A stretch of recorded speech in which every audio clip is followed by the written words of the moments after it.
China has said that if peaceful reunification doesn't work, they reserve the right to use force. If it comes to that, would you condemn that? I always take it as a Malaysia example. If one province decide to break away, do we use force? I think I will protect the sanctity and unity of the nation. So you would use force? Yes. Because otherwise, to be fragmented, what are you suggesting? I mean, Anwar Ibrahim says something simple. You can trade with the big powers and still call out injustice. Doing business with America, doing business with China, none of it means staying silent when they cross a line. It sounds like a rule anyone could live by. But rules like that are cheap right up until the moment they cost you something. Over the next hour, that principle gets tested twice. Once against Washington and Israel, once against Beijing. Same standard, two very different powers. Does it hold both times, or only when it's convenient? Stick around, because the answer isn't what you'd expect. Before we get into it, make sure you're subscribed and turn on notifications. Here we break down the biggest political and cultural stories from around the world, challenge the narratives dominating the headlines, and give you a perspective you won't get from the mainstream media. Let's get into it. But is there a paradox here that these same powers, whether it's Russia, China, or America, they're big trading partners of yours, they're security partners of yours. So can you really hold them to account? Can you take them on? We trade, we engage, does not mean we necessarily need to agree. I mean, we take them as friendly neighbors, and I think for a country like Malaysia, it's a trading nation, so we do trade. But it does not stop us from expressing our views. Anwar Ibrahim opens with a simple claim. Trading with the big powers doesn't mean Malaysia has to agree with them. You can do business with Russia, China, and America and still call out what you see as an injustice. That sounds reasonable on its face. Nobody really thinks engagement requires endorsement.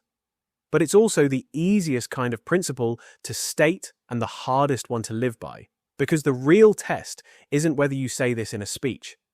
It's what happens the first time criticizing a partner might actually cost you something. That's exactly what the rest of this conversation puts to the test. It was an opportunity for tough talk, but you actually ended up praising Trump quite lavishly. You said you admire his tenacity, his courage.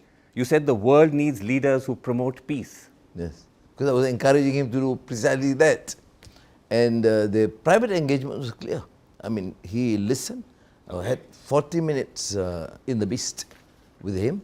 And in the Beast is his car. Yes, yes. We did have frank exchanges on South China Sea. He's concerned about our relations with China, on Gaza, and my meeting with Hamas leaders were all expressed. Okay. So I think we went ahead, frank, honest discussion, and whether he took note or not, but I did. We saw that principle tested almost immediately with Trump. Anwar publicly showered Trump with praise, joking about their history together, dancing with him, and crediting him with helping stop some of the bombing in Gaza. Behind the scenes, in a 40-minute conversation inside Trump's own vehicle, he says he raised Gaza directly. That conversation did happen. Malaysian and international reporting confirms it, and Anwar himself told his own parliament about it. So the private meeting is real. What's less clear is whether it changed anything. There's no evidence that this so-called frank exchange moved American policy an inch. And here's the thing worth noticing. That warm public praise landed in the middle of a trade negotiation with Washington, one that ended with a new strategic partnership signed during the same visit. Maybe the praise really was strategy aimed at Gaza, or maybe it was just good business sense dressed up as diplomacy. The evidence doesn't tell us which. But when the private criticism produces no visible results and the public praise lines up neatly with a trade deal, you're allowed to wonder which one was doing the real work. We did. Malaysia is probably one of the very few countries, or to my mind probably the only country, that passed strong resolution in Parliament. Saying what exactly? Saying firstly to condemn the aggression by Israel and the United States in Iran and call for immediate. Give credit where it's due. Malaysia's parliament did pass a real resolution condemning both Israeli and American strikes on Iran, calling for an immediate ceasefire. And it was bipartisan, with the government and opposition together. Anwar stood up in the Dewan Rakyat and called it an assault by the US and, in his words, the Zionist regime. That's a genuinely strong statement, and it's well documented. But look at what the resolution actually does. It condemns. It calls for a ceasefire. It doesn't sanction anyone, authorize any enforcement, or bind anyone to anything. Anwar himself describes Malaysia as a small and middle power, and that's really the honest description of what this resolution is. It's a statement of conscience, not an instrument of consequence. That distinction matters, because the rest of this conversation is going to ask whether Malaysia is willing to back up strong words with anything that actually costs something. That's slightly different, though, from saying that they're complicit in war crimes and complicit in genocide. Condemning the war is different. Here's where the interviewer pushes back, and it's a sharp point. Condemning a war is not the same thing as saying a country is complicit in war crimes or genocide. Those are different claims with different weight. One is an opinion about a conflict. The other is a legal and moral accusation. Malaysia's resolution does the first. It never does the second. That gap is what the rest of Anwar's answer has to explain. No, but you look at the resolution as a whole. Yes. I mean, the condemnation is strong. Okay. And I think for a country, I think we went beyond most countries, almost all countries. And I don't, you should then question the other countries, why they're not saying this. We went ahead, and I think we have the courage, conviction, to go beyond what a normal, independent, small country can do. And we did. Anwar's answer is that the resolution, taken as a whole, said enough. He points to Malaysia going further than almost every other country, and that comparison has real substance. Malaysia's response has included barring Israeli nationals and restricting trade, a more assertive posture than a lot of governments in the region ever managed. But notice what he doesn't do.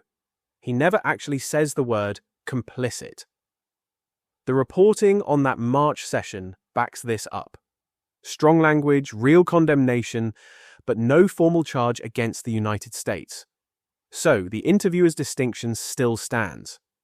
A big, comprehensive condemnation is still a condemnation. It isn't an accusation of complicity, no matter how loudly you say it. Anwar answered the question he wanted and skipped the one he was actually asked. For now, I think we proceed at that, and I think we will proceed what we think is tactically, strategically possible for now. Okay. But what is more important is to... Now come the warrants, and this is where things get more careful. Anwar says Malaysia is pursuing what's tactically possible right now. Warrants through the Hague Group against Netanyahu, while pressing pause on anything against Trump or Biden. Get the details right here. It wasn't actually the Hague Group that issued those Netanyahu warrants. It was the International Criminal Court back in November 2024. Malaysia's role through the Hague Group is helping enforce them, not issuing them. That's a real distinction. And there's a structural reason a parallel case against American officials doesn't exist. The United States isn't a member of the Rome Statute and doesn't accept ICC jurisdiction over its own people, the same way Israel doesn't. The court's authority over the Gaza situation came through Palestine's status as a state party, a legal hook that simply isn't available for a dispute over Iran. So, when Anwar calls this a matter of tactics, there's some truth buried in there. Part of what he's calling strategic timing is actually a jurisdictional wall that has nothing to do with Malaysia's choices at all. That doesn't erase the double standard question, but it does complicate it. For example, would you consider rethinking trade relations with America? You've cut off all trade with Israel because you accuse them of genocide. Would you consider either individually or as a group of like-minded nations rethinking No, but trade I equations? don't think sincerely is a fair question at all. because this question should be raised to the richer countries. But is to do that is to condemn the economy of this country, and people will not survive. You think that as a trading nation, for you to ask me then or suggest to consider the possibility. Here's the sharpest data point in this whole interview. Malaysia did cut trade with Israel.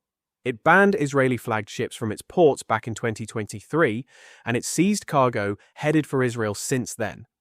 That's real, documented, verifiable. Now ask Anwar to do the same thing to the United States, and the answer changes completely. He says it isn't fair to ask a trading nation to cut off its own economy, that ordinary Malaysians would pay the price, and that this kind of sacrifice should be demanded of richer countries instead. And look, there's a real point buried in there. Malaysia's trade with the US dwarfs its trade with Israel, which barely existed to begin with since the two countries don't even have diplomatic relations. Cutting off America really would hurt in a way cutting off Israel never could. But that's exactly the problem with the principle he laid out at the start. If moral criticism only survives when it's cheap, it isn't really a principle, it's a budget line. And there's one more wrinkle worth knowing. An Al Jazeera investigation found Malaysian goods still turning up in Israel's military supply chain, well after that ban was supposed to be in place. So, even the one example held up as proof of costly action wasn't as airtight as it's being presented. Secession. So let me hear from you. What do you think is a realistic way of holding a superpower like America to account for grave violations of international law that goes beyond condemnation? What do you think is a solution? It sounds great. It caters for a particular interest of a particular few that has expressed so much anger and anxiety. Yes, but it doesn't solve anything.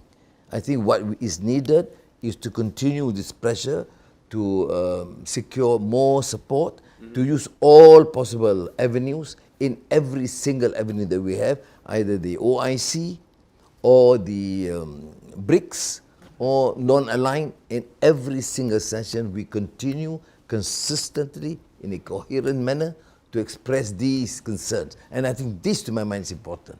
And we do establish, for example, a special accord with countries like Turkey, with Brazil, with South Africa, with Spain, to make sure that it is more inclusive. So, if unilateral sanctions are off the table, what's the alternative? Anwar points to multilateral pressure, the OIC, BRICS, the non-aligned movement, plus bilateral relationships with Turkey, Brazil, South Africa, and Spain. Those relationships are real. Malaysia does have a strategic partnership with Turkey. It is a BRICS partner country, and it has been active at OIC summits pressing on Gaza. But real doesn't mean effective. One independent policy analysis looking at Malaysia's BRICS role summed it up bluntly: visibility without influence. Showing up at the table isn't the same as moving anybody at the table. And that's really the core problem with substituting coalition building for direct leverage. It lets you claim you're doing something serious without ever risking anything that would actually hurt. It is not. That's why I think it is. I've said it even in front of Chancellor Olaf Malm of Germany. I said this hypocrisy cannot be tolerated. The hypocrisy of the West, of the superpowers. And this has been happening. Don't talk about Gaza today. They've been there for the last 70 years. And now you expect an emerging country like Malaysia to solve that problem that's been there for 70 years. It requires courage, of course, to continue to demand. And then Anwar does something worth respecting. He admits it isn't working. The bombing hasn't stopped, and he says so plainly. His explanation is that this is a 70-year-old conflict that a small rising country like Malaysia was never going to solve on its own, and that Western hypocrisy is the real obstacle. That hypocrisy line isn't new for him either. He said almost the same thing standing next to Germany's Chancellor Scholz in Berlin, asking out loud where the West had thrown its humanity. That statement is on the record, and it's genuine. But notice what this concession actually does to the argument. All that multilateral pressure, all those coalition relationships brought us to the same honest admission Malaysia started with. Strong words, no results. That's not a knock on Anwar's sincerity. It's a pretty clear picture of the ceiling on what rhetoric alone can accomplish. Well, it is Westernphobia because if you talk to the West, the only issue they raise is South China Sea and they perceived Chinese aggression. I say from my experience, not only Malaysia but also in ASEAN, the engagement continues. In fact, we have called for the inclusion of the Code of Conduct, which was not initially agreed upon, but now... Now the conversation pivots to China, and here's where the standard really starts to shift. Anwar calls Western alarm over China in the South China Sea a phobia, mostly manufactured by Western media, and points to progress on an ASEAN Code of Conduct as proof things aren't so dire. But the interviewer has a sharp comeback, and it checks out. Back in 2021, Chinese military aircraft flew near Malaysian-controlled waters off Sarawak, close enough that Malaysia scrambled its own fighter jets. And it wasn't Western media that called it dangerous. It was Malaysia's own foreign ministry, which summoned China's ambassador and described the incursion, in its own words, as a serious threat to national sovereignty. That's not phobia. That's Malaysia's own government, in its own voice. As for the Code of Conduct, there has been real movement, but independent analysts describe the pace as glacial, and China kept expanding Coast Guard patrols and island building the entire time those talks were happening. So, the claim that concern about China is overblown, Western anxiety, runs straight into Malaysia's own 2021 statement. You can't call it a phobia when your own foreign ministry used almost the exact same language everyone else did. So trade is not a factor. It's not because of the high volume of trade between you and China No, we that have you high downplay volume the of- Chinese threat. We have high volume, highest with the United States. Number one is United States. Anwar then tries to head off the obvious follow-up that maybe he's soft on China because it's Malaysia's biggest trading partner. His answer is that America is actually Malaysia's largest trading partner, ahead of China and Germany, so trade dependence can't be the explanation. Except that's just not what the numbers say. Malaysia's own Department of Statistics puts China first for the 17th year running, with over 500 billion ringgit in trade in 2025. Singapore comes in second. The United States is third. Germany doesn't even appear near the top of the list. So the specific fact Anwar used to knock down the soft on China theory doesn't hold up. And that actually cuts both ways here.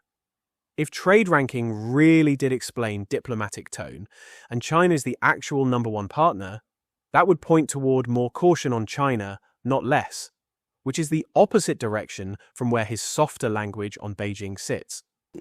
That's antecedent of history. If you accept Taiwan to be part of China, Yes. you can express your views for or against, but it is a part of China, and the Chinese have to decide. Why this hypocrisy and contradiction? I see Taiwan as part of China, period. We may disagree with there are some excesses. Yes, express your view. But it must be in that context. It is one China. It's accepted by all. Anwar goes further on Taiwan, saying its status as part of China is widely accepted internationally, and calling it hypocritical to selectively raise self-determination there. That framing overstates the consensus quite a bit. Most countries, including the United States, hold a deliberately vague one China policy, acknowledging Beijing's position without formally endorsing Chinese sovereignty over the island. The status of Taiwan is one of the most actively disputed questions in international law, not a settled fact everyone quietly agrees on. And then there's the polling, which cuts even harder against his framing. Long-running surveys out of Taiwan, going back decades, consistently show only around 1 in 8 Taiwanese support unification with China. Roughly half prefer outright independence. So, when Anwar frames sympathy for Taiwanese self-determination as some kind of inconsistency, he's actually the one applying a selective standard, treating an unsettled international question as settled and brushing past what the Taiwanese people themselves have said over and over for decades. I do express empathy in many other issues, since you're not asking it. I mean, so many other areas, empathy. There are, issues, religious issues, regional issues, tribal issues, in all these countries, even in Malaysia. Do you have views, conscience? Yeah, of course. But what you're suggesting is a way, a complicity or even condoning an attempt to break up a legitimate independent country. And I don't accept that. The only reason why these things crop up is because of antecedent history of a colonial past. And I am not in any way condoning. This is the part where Anwar's position gets hardest to defend on its own terms. He says he feels empathy on plenty of other issues, but sympathy for Taiwanese self-determination would amount to condoning the breakup of a legitimate country, so he won't go there. He then attributes the whole sentiment to colonial history. That historical framing is shakier than it sounds. Most historians trace Taiwan's unresolved status not to Western colonialism, but to the Chinese Civil War and the Cold War, specifically Truman sending the US 7th Fleet in 1950 to block a planned invasion. Taiwan has never actually been governed by the People's Republic of China, not for a single day since it was founded. Calling that a colonial legacy rather than a decades-long self-governed democratic reality is doing a lot of quiet work in this argument. It lets him treat a live political choice, made by 23 million people, as a historical accident, instead of what it actually looks like, a democracy that keeps voting the same way. For the 7th Fleet, my dear.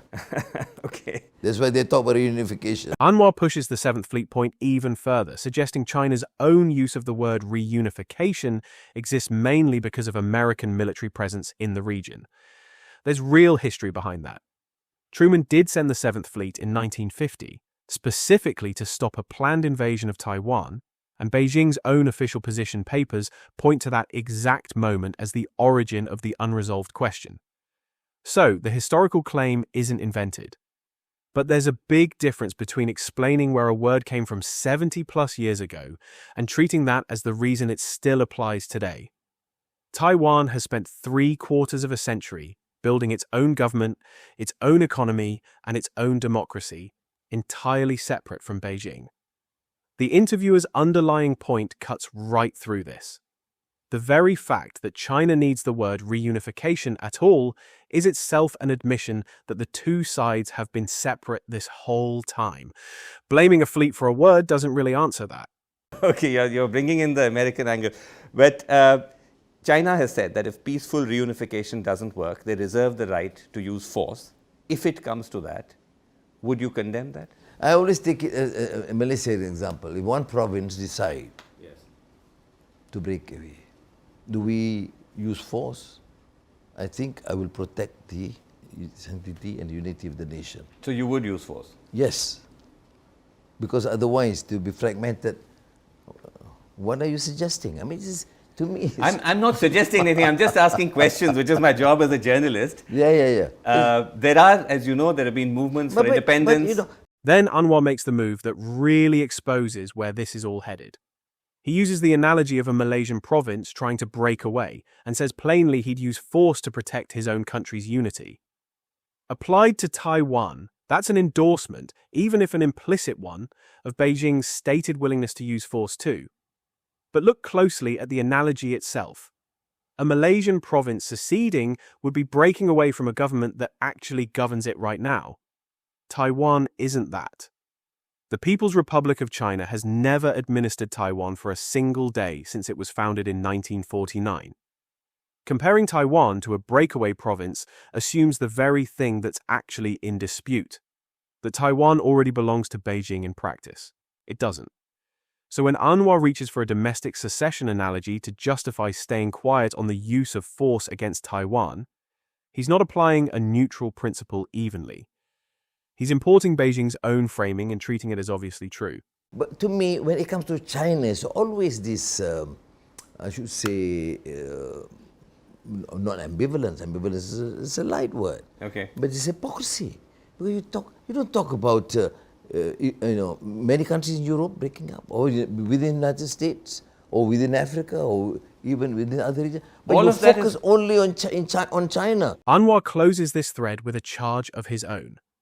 That scrutiny of China's territorial disputes is selective, while comparable secession and breakup movements in Europe, the US, and Africa get a pass. It's true that other secession movements exist elsewhere. Catalonia, Scotland, various movements across Africa. That part is uncontroversial. Whether those actually receive less international attention than Taiwan is a much harder claim to verify. And Anwar never specifies which movements he means, which makes it nearly impossible to check. So, we can't confirm his selective scrutiny charge, and we can't dismiss it either. What we can say, after walking through this entire hour, is that the same charge applies with a lot more force in the other direction. Malaysia condemned Israel and the US in strong terms, and backed some of it with real, if incomplete, action. On China, the language softened. The facts got reframed. And a Malaysian government statement calling Chinese incursions a threat to sovereignty somehow became Western phobia. If there's a double standard operating in this conversation, the evidence points toward Anwar's own, not the West's.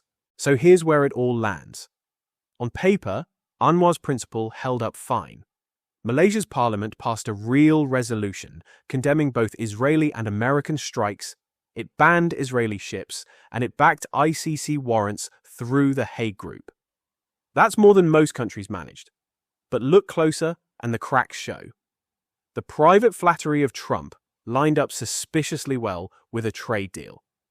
The ban on Israeli goods had holes big enough for Malaysian parts to keep turning up in Israel's supply chain. And when it came to actually pressuring the US, the same government that stood firm on Israel suddenly discovered that sacrifice should be somebody else's job. Then China entered the picture, and that's where the principle really buckled. The same foreign ministry that once called Chinese military incursions a serious threat to Malaysian sovereignty was, in this very interview, dismissed as Western phobia. The claim that America is Malaysia's top trading partner, offered to explain away any softness on Beijing, turned out to be flatly wrong. China has been number one for 17 straight years. And on Taiwan, self-determination stopped being a principle and became a technicality, waved away with a colonial framing history doesn't really support, and a secession analogy that quietly assumes Beijing already owns the island it's never governed for a single day. Anwar even admitted, in his own words, that none of the pressure on Gaza actually stopped the bombing. So, give him this much. The man is consistent about admitting failure. What he isn't consistent about is the standard itself. Strong words for Washington and Jerusalem, soft ones for Beijing. That's not a small power-making hard trade-offs.